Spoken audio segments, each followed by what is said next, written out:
We are forever in the company of those who have gone before. Ivara The Huntress. This tale comes to us from the secret history of the Orokin court by the historian Porvis.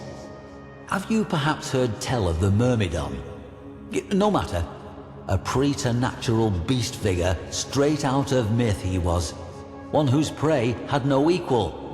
Warframes were what this villain hunted. It is said a number of frames had been erased from history by this monster. Models who no longer exist on any record. Those who are not remembered. It hardly seemed possible that a single person could stand against a Warframe, let alone destroy it, let alone several. Perhaps Porvis enjoyed the telling a little too much, or perhaps there is something to it. Ivara encountered the Myrmidon quite early in her history. Quite early indeed. A Dax emergency call, so Porvis writes, led Ivara and two unknown Warframes to a convoluted cave system. They found it littered with the bodies of murdered Dax and resplendent with bioluminescent fungi. I imagine the chitinous folds of her Salic Cyandana would have made for excellent camouflage within that malevolent, supernal glow. The secret history tells us that the Myrmidon appeared boldly before the three in a wide chamber connected by many tunnels. Clad in red and gold armor, it gestured to the first Warframe with what Porvis describes as a strange clutching motion, as if seizing a falling apple. But it was no greeting, as we shall see. The powers of that first Warframe, the recipient of that gesture, promptly failed. The Myrmidon took advantage of the confusion to leap upon the hapless frame and press a palm to the warrior's head. In lurid detail, Porvis describes a flash of the most scintillating emerald light, and Ivara's battle sibling collapsed to hot dust. Porvis tells us he compiled much of this tale from overheard exchanges between members of the Seven and details that remain consistent in courtly whispers. He tells us the second frame suffered the same fate as the first. Reacting, Ivara whirled and promptly vanished. But one clutching gesture in her direction and Ivara's powers fled, her cloaking field nullified. Visible, vulnerable, she loosed a dash wire arrow to a high alcove, but it never came. No escape. The Myrmidon was upon her.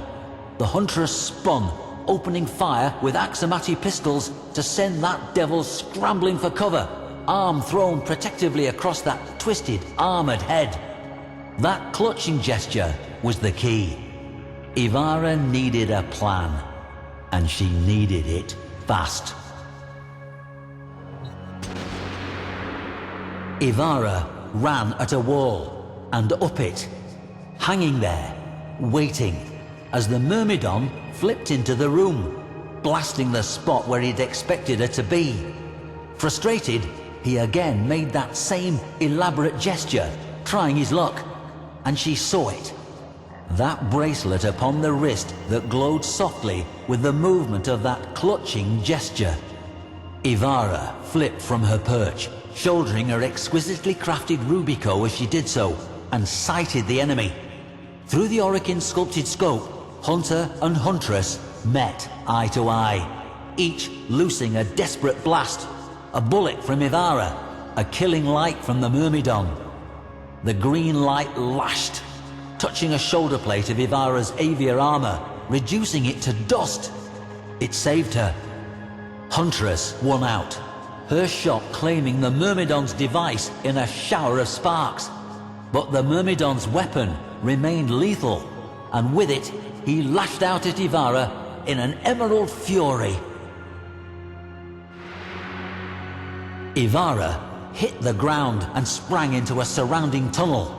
The Myrmidon shot, lancing a gouge in the porous chamber wall.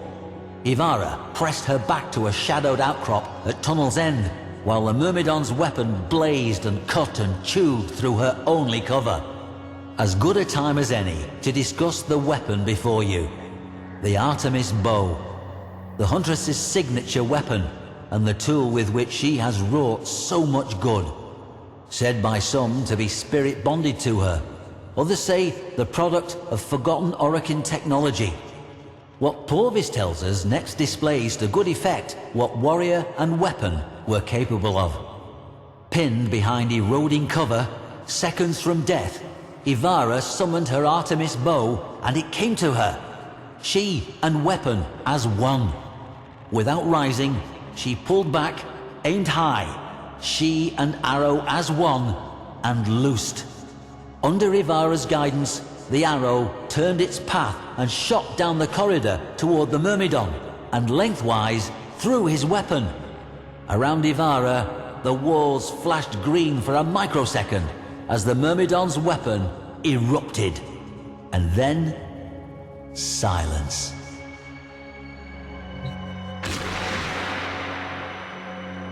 What is a bow without arrows? And these arrows? The origin system has never seen their like, able to change their very nature at the whim of Ivara. Sleep, cloaking, rapid fire, they are the embodiment of her legendary versatility. Ivara drew her bow again, this time for her fallen comrades. With inhuman speed, shot after shot snapped and plucked each segment of carapace from the Myrmidon's lean frame. Straps severing, clips popping, he was undressed with swift efficiency by the preternatural accuracy of her aim and rapidity. Even before her final arrow belted the visored helmet from his head, she had the killing shot knocked and ready. There he stood, the Myrmidon, slayer of Warframes. Naked, beauty, symmetry, even the capacity for language, sacrificed for raw power. But his face was a mockery of an Orokin face. Those she was sworn to never kill. The smirk on his pallid, angular visage told her he knew it as well.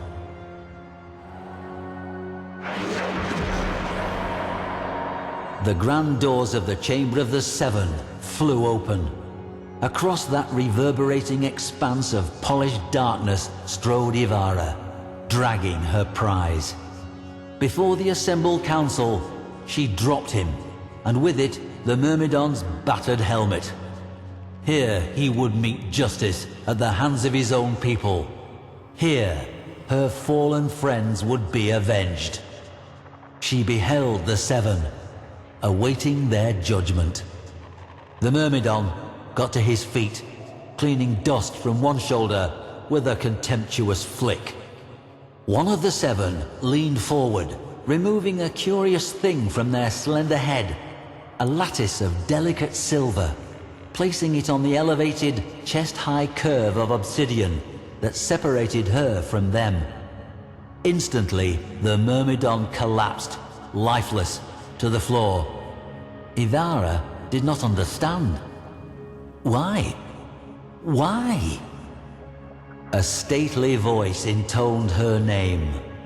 There stood Executor Ballas. He told her, "You have been battle and loyalty tested.